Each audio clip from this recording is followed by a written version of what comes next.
Imaginem só, 34 pessoas, incluindo um ex-presidente, sendo denunciadas por planejar um golpe de Estado no Brasil.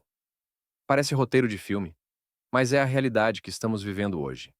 E o mais impressionante é que temos acesso a essas informações graças à decisão do ministro Alexandre de Moraes de derrubar o sigilo da delação premiada do Mauro Cid.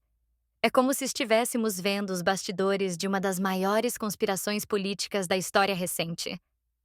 Olha, quando analisamos os números, fica ainda mais surreal. Estamos falando de crimes que podem resultar em até 17 anos de prisão, só pela acusação de organização criminosa armada. E tem mais: 4 a 12 anos por tentativa de golpe de Estado. Hum, e como funciona essa questão das penas? Elas podem ser somadas? Exatamente. As penas podem ser somadas, e quando consideramos todas as acusações, abolição violenta do Estado Democrático, golpe de Estado, organização criminosa, dano qualificado e deterioração de patrimônio, estamos falando de décadas potenciais de prisão. Nossa, e tem aquela história dos kids pretos que me deixou particularmente impressionada. Um grupo de militares das forças especiais supostamente planejando ações contra autoridades. Sim, e veja bem, as investigações duraram quase 2 anos, com um trabalho minucioso que incluiu quebra de sigilos telemáticos, telefônicos, bancários e fiscais. É um caso que envolveu diferentes órgãos e instituições trabalhando em conjunto. E como fica a situação dos militares envolvidos? Eles serão julgados em tribunal militar? Bem, essa é uma parte interessante.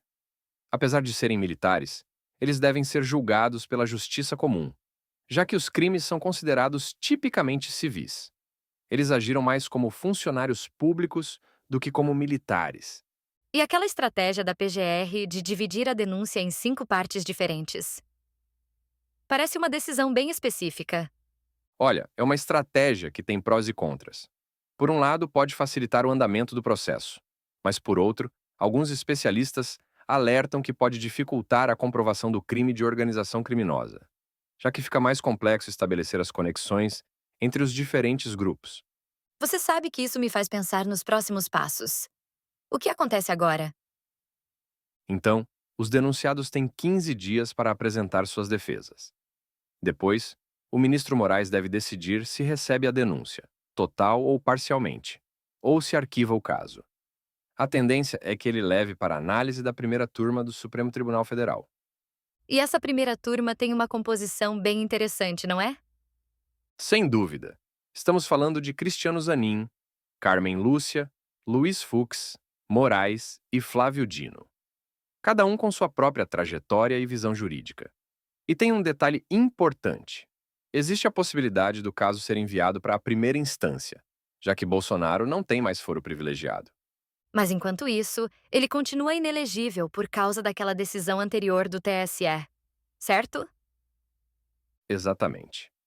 E mesmo que venha uma eventual condenação neste caso, a perda dos direitos políticos só aconteceria após o trânsito em julgado, quando não houver mais possibilidade de recurso. É um processo que pode se estender por anos. E o que mais te surpreende em todo esse caso? O que mais me impressiona é a quantidade de provas coletadas. São depoimentos, mensagens, documentos, gravações, um conjunto probatório extenso que a PGR considerou suficiente para uma denúncia dessa magnitude. E cada novo documento revelado parece trazer mais elementos para essa história já bastante complexa. Parece que estamos realmente diante de um momento histórico para o Brasil. Sem dúvida. E independentemente do resultado final, esse caso vai ser estudado e analisado por décadas. É um marco na história jurídica e política do país que nos faz refletir sobre a força das nossas instituições democráticas e os desafios que ainda enfrentamos para preservá-las. E acho que, para fechar, fica o nosso apelo: que esse caso não seja apenas sobre justiça, mas também sobre aprendizado. Galera, obrigado por estarem com a gente hoje em Odisseia Textual. Não esqueçam de se inscrever no canal, deixar o like e, como sempre, o link para o material está no comentário fixado. Até a próxima! Até a próxima!